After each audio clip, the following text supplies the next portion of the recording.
Kalau kita ingin melakukan perubahan, yuk kita berjuang bersama, gitu kan? Yuk kita bersusah-susah bersama. Kalau misalnya sekarang nggak mau susah terima uang 200.000 misalnya, atau 50.000 sekali pertemuan, 100.000, 200.000, apalagi main serangan pajar, maka penderitaan masyarakat itu tidak akan berakhir seperti itu. Nah, inilah tugas saya sebagai dosen dan sebagai caleg, ingin benar-benar menegakkan idealisme, menegakkan kejujuran, memberantas money politik.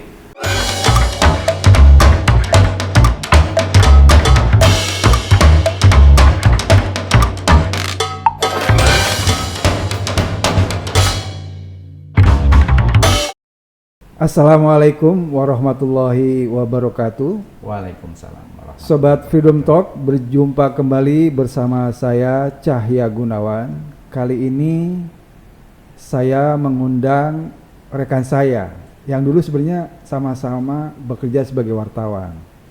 Jadi sekali lagi kali ini wawancaranya seperti jeruk makan jeruk ini.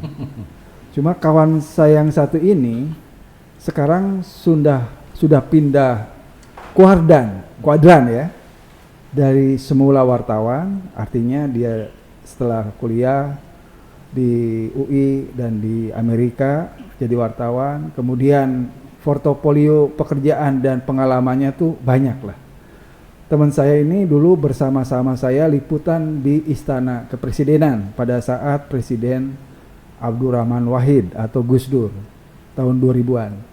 Nah, saya langsung sapa aja bersama sahabat saya, Kang Eman Sulaiman. Apa kabar, Kang? Alhamdulillah sehat, Kang. Semoga Kang Cahya juga sehat selalu ya. Alhamdulillah. Assalamualaikum. Waalaikumsalam warahmatullahi wabarakatuh. Selamat sore. Gak harus selamat sore ya. Selamatnya apa? Selamat sore, siang atau malam? Sore, siang, selamat pagi. Selamat pagi. Assalamualaikum warahmatullahi wabarakatuh buat sobat Freedom Talk. Iya. Kang Eman bisa diperkenalkan dulu. Baik, Assalamualaikum warahmatullahi wabarakatuh. Sobat Freedom Talk, perkenalkan saya Eman Sulaiman Nasim. Saya saat ini berprofesi sebagai dosen dan konsultan dan sedang dipercaya oleh Partai Keadilan Sejahtera menjadi anggota Dewan Pakar.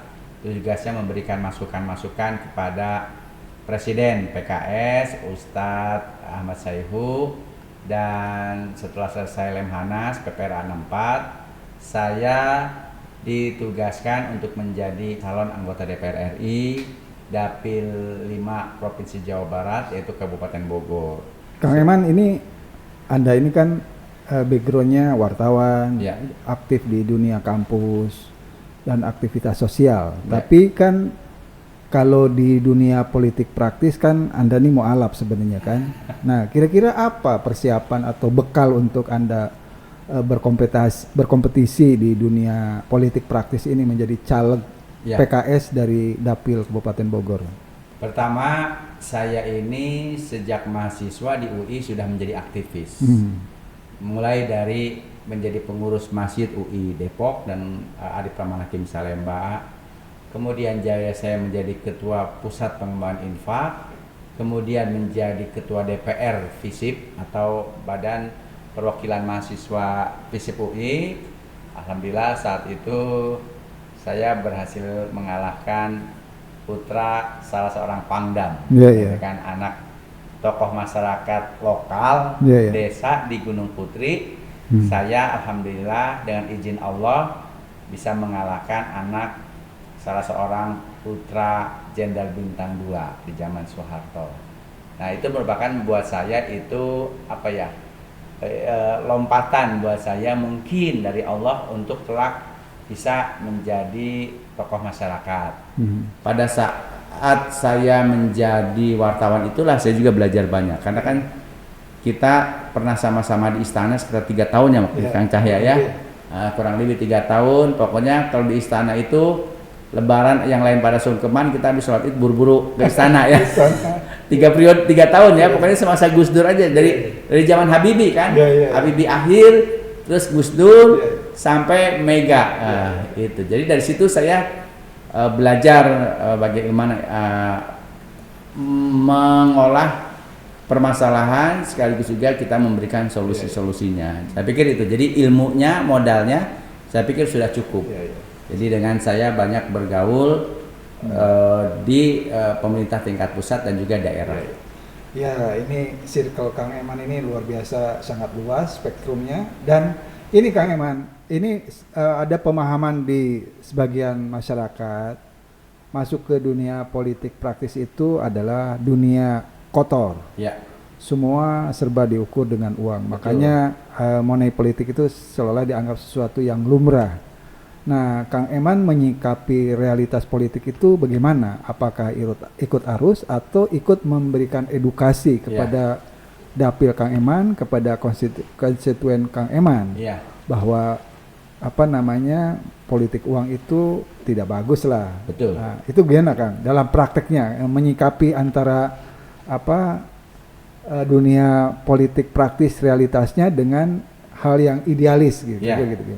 Saya sepakat itu. Jadi kita sudah tahu bahwa dunia politik itu satu penuh intrik, juga kotor, ya kan, banyak money politiknya.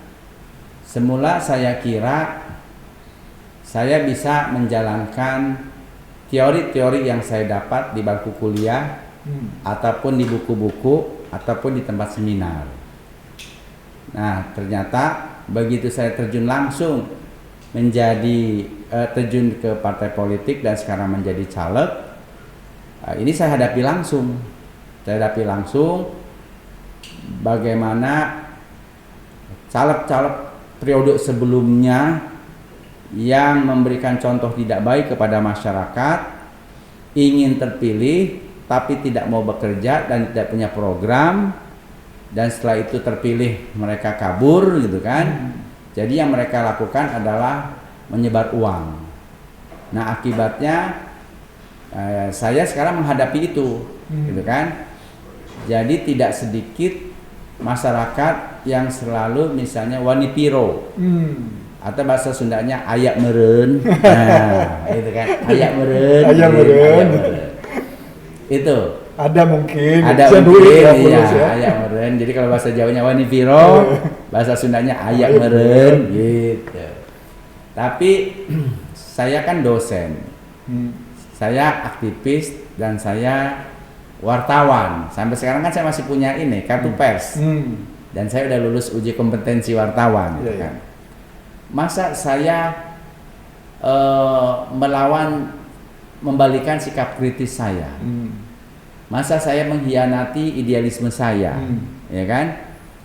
Jadi meskipun berat, saya berusaha mendidik masyarakat jangan tangan di bawah terus. Kalau kita ingin melakukan perubahan, yuk kita berjuang bersama, gitu kan? Yuk kita bersusah-susah bersama. Kalau misalnya sekarang nggak mau susah terima uang 200.000 misalnya, atau 50.000 sekali pertemuan, 100.000, 200.000, apalagi main serangan pajar, maka penderitaan masyarakat itu tidak akan berakhir seperti itu. Nah, inilah tugas saya sebagai dosen dan sebagai caleg, ingin benar-benar menegakkan idealisme, menegakkan kejujuran, memberantas money politik. Dari mana saya memulai? Dari relawan saya. Jadi sebelum saya mendidik masyarakat, kita membuat tim. Kita membentuk tim relawan, ada mulai dari ketua tim, sekretaris, bendahara, ketua dewan pembina, penasehat, kemudian kordapil, koordinator daerah pemilihan. Kita ada di Bogor itu ada 6 dapil. 6 dapil itu dapil 1, dapil 2, dapil 3, dapil 4, dapil 5, dapil 6. Dapil 1 itu Citerep, Cibinong, Babakan Madang dan sekitarnya. Dapil 2 itu dapil 2 itu wilayah Bogor Timur. Gunung Putri, Cilengsi, Kelapa Nunggal, Cariuk, Jonggol, Sukamakmur, Tanjung Sari. Dapil 3 itu Cisarua, Ciawi, Cigombong, Caringin.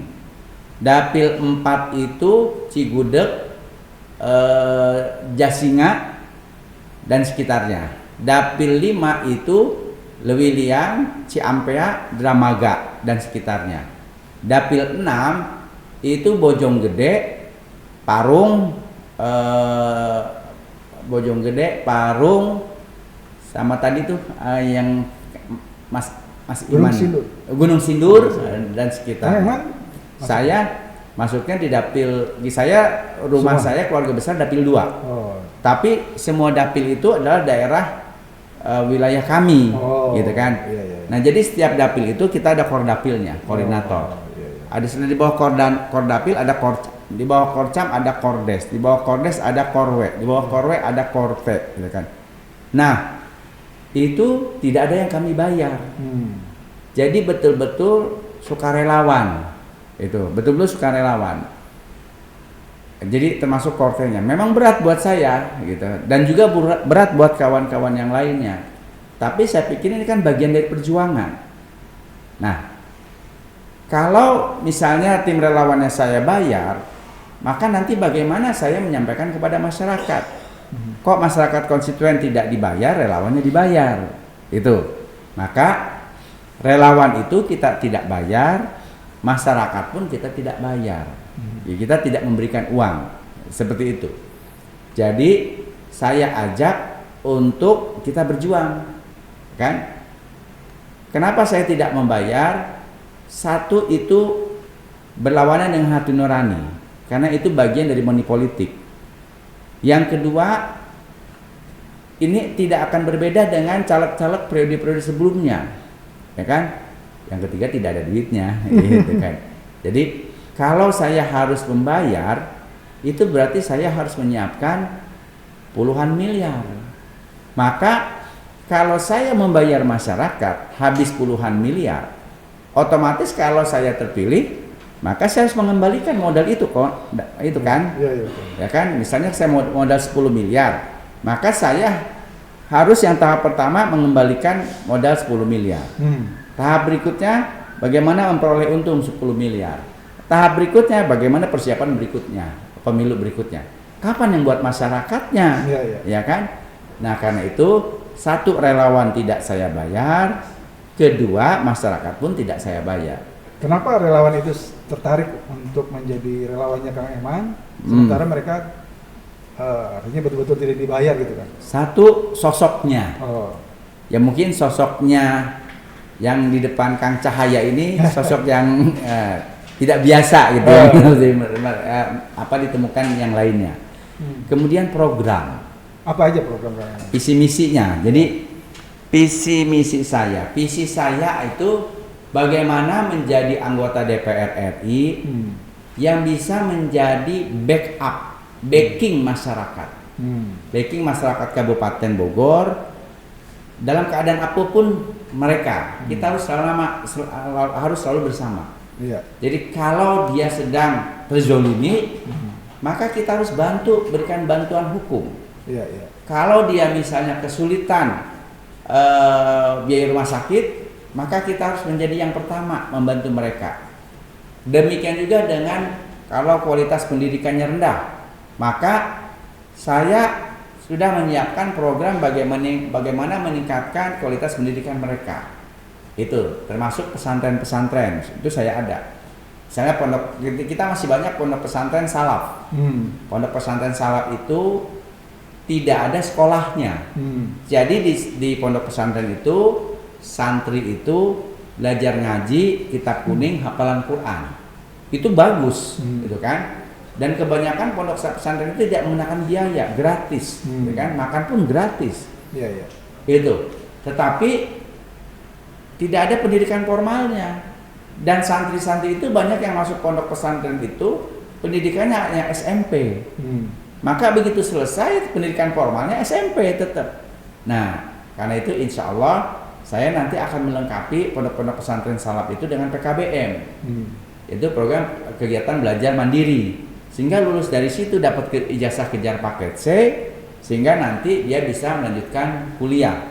Itu. Ataupun kalau kerja ya kan bisa juga, tinggal kita tambah. Seperti itu.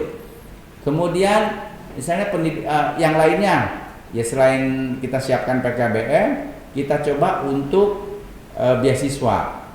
Yang lainnya lagi adalah kalau misalnya banyak mahasiswa, anggota masyarakat anaknya lulus SMA, baik kejar paket C, SMK ataupun SMA yang umum, kan?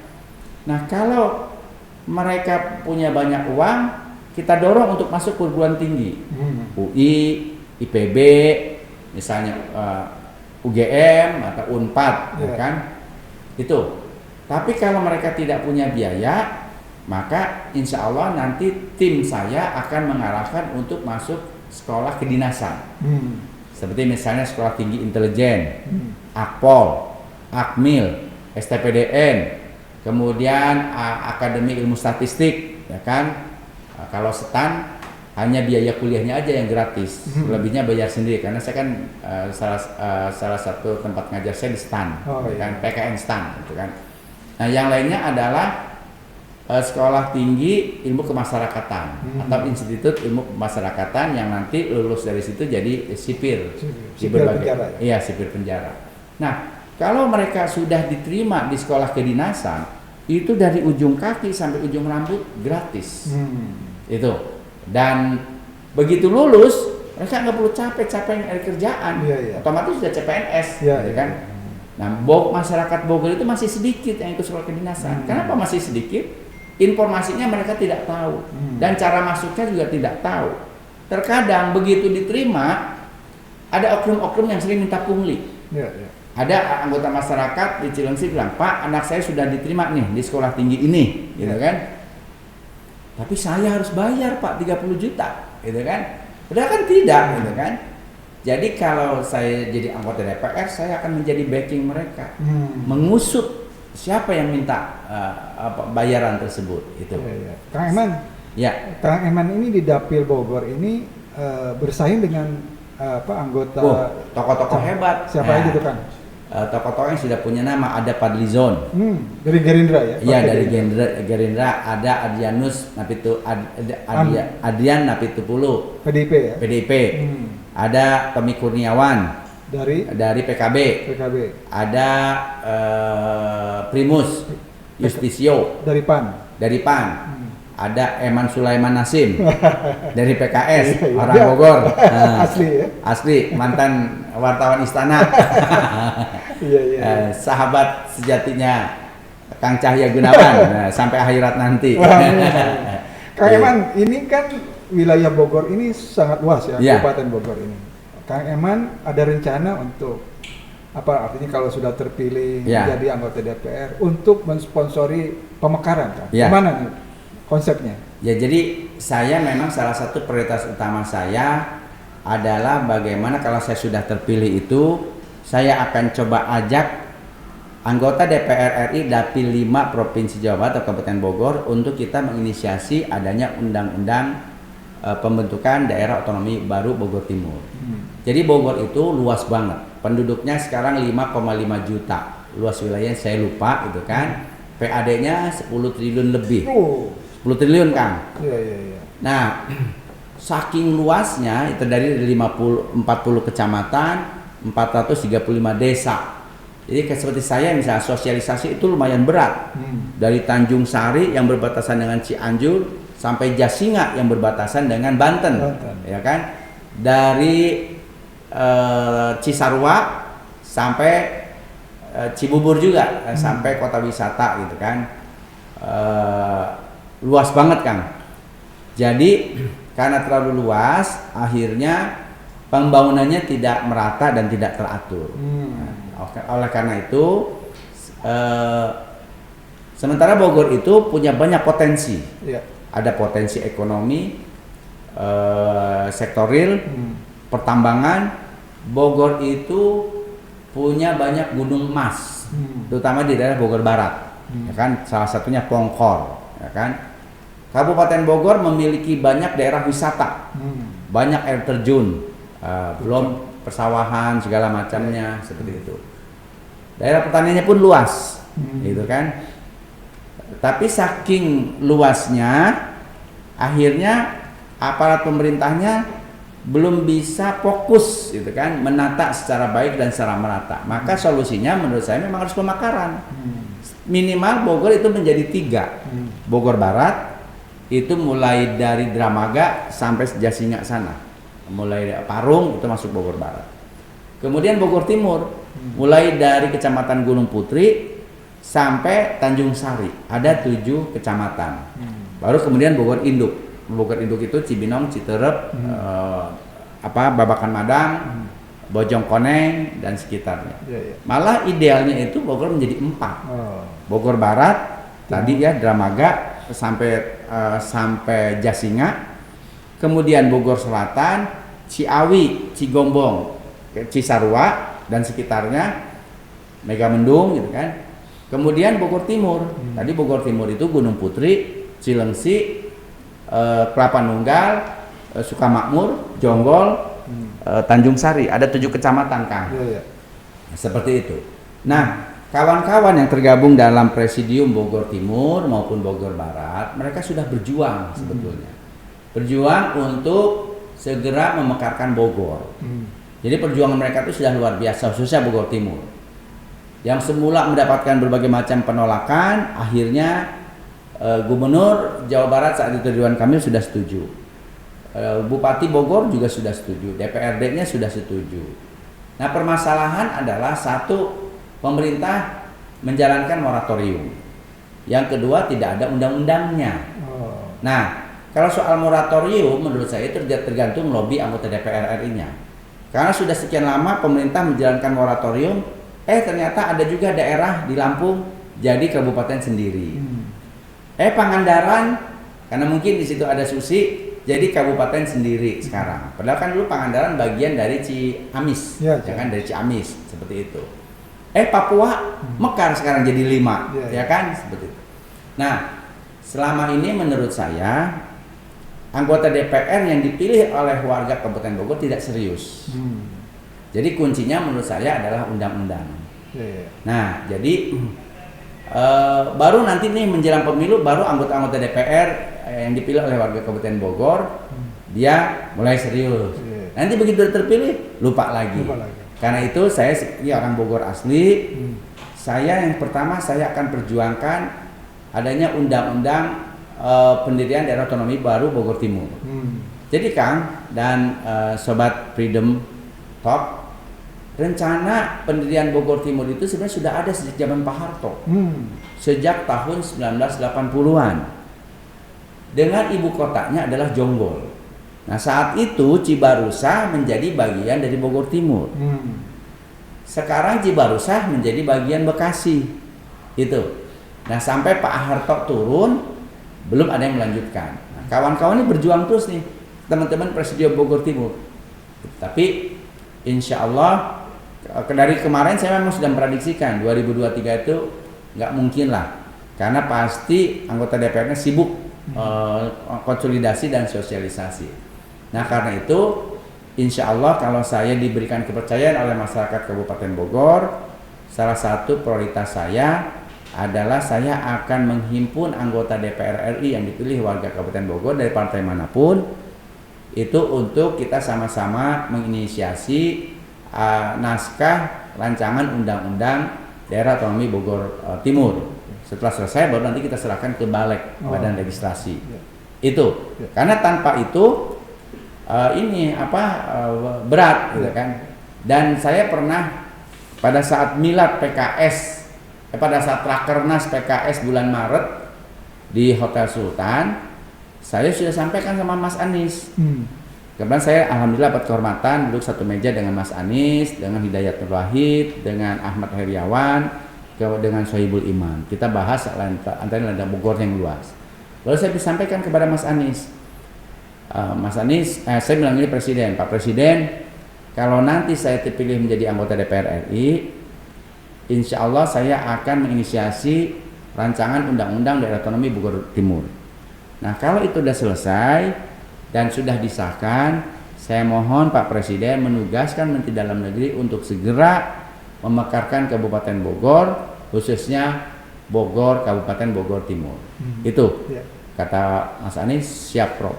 Jadi memang itu program saya. Nah, karena kalau tidak begitu Kang, Bogor itu terlalu luas Ya, gitu kan, dan banyak potensi ekonomi yang luar biasa, itu tidak tergarap secara baik. Yang enak adalah ASN-nya, PNS-nya gitu kan, seperti itu. Iya. Itu kan. Ya baik Kang Eman, ini sebenarnya perbincangan dengan Kang Eman ini menarik ya. Dan kalau kita nggak dibatasi waktu ini, saya sebenarnya masih ingin banyak menggali. Karena circle atau jaringan Kang Eman dan aktivitas sosial maupun yang lain-lainnya itu sangat luar biasa. Nah, cuma karena kita dibatasi waktu dan supaya juga Sobat Freedom Talk tidak bosan juga, jadi memang perbincangan kita terpaksa harus dihadiri sampai di sini. Tapi intinya kita sudah dapat bahwa para calon-calon anggota legislatif yang jelas punya misi, punya visi mensejahterakan rakyat, menegakkan keadilan dan kesejahteraan, itu perlu kita dukung. Ya mudah-mudahan Kang Eman istiqomah, konsisten menjalankan amanah ini gitu. Amin. Demikian Sobat Freedom Boleh nggak satu Talk? lagi, Kang? Ya. Boleh, satu lagi ya. Jadi gini, kalau kita ingin merubah negara, ya kan? Karena negara ini saat ini menurut saya kacau. Penegakan hukumnya lembek, ekonominya berantakan, korupsinya luar biasa. Maka kalau kita tidak terjun ke politik, katakanlah seperti saya kemarin gitu kan, maka kita seperti cheerleader, hanya bersorak-sorak, tebrok, gitu kan, tebrok, gitu kan, tapi tidak merubah hasil, gitu kan. Itulah salah satu alasan kenapa saya pikir saya harus terjun ke politik, ya kan, supaya saya bisa melakukan perubahan. Minimal kalau di DPR saya bisa, satu, membuat undang-undang yang baik, yang kedua mengawasi jalannya pemerintahan. Nah, yang penting lagi adalah kita ini jangan sebelum menjadi pejabat, sebelum menjadi anggota DPR, kita punya integritas dan kritis. Begitu jadi anggota DPR, begitu jadi pejabat, terbawa arus. Nah, itu yang harus kita hindari. Jadi kita ingin negara ini berubah, maka kita tidak bisa hanya di luar gelanggang terus. Gitu. Karena menurut saya kalau di luar gelanggang kita seperti ini, cheerleader, penari sorak, gitu kan, tidak merubah. Seru memang, tapi tidak merubah. Termasuk yang sudah kita lakukan selama ini. Saya misalnya di media sosial, gitu kan. Salah-salah menulis, malah kita kejerat karena ada undang ITE, gitu kan. Tapi alhamdulillah sekarang kalau pengguna media sosial bersatu yang namanya netizen, segala pelanggaran hukum pun akhirnya bisa, gitu kan. Tapi netizen kan tidak bisa membuat undang-undang dan mengawasi jalannya pemerintahan, gitu kan.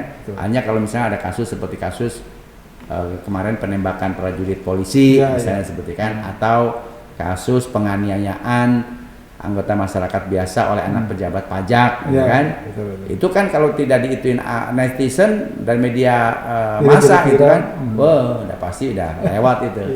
Gitu kan. Baik Kang Eman, terima kasih, hatur nuhun Kang Eman atas waktunya berbincang-bincang dalam program Freedom Talk.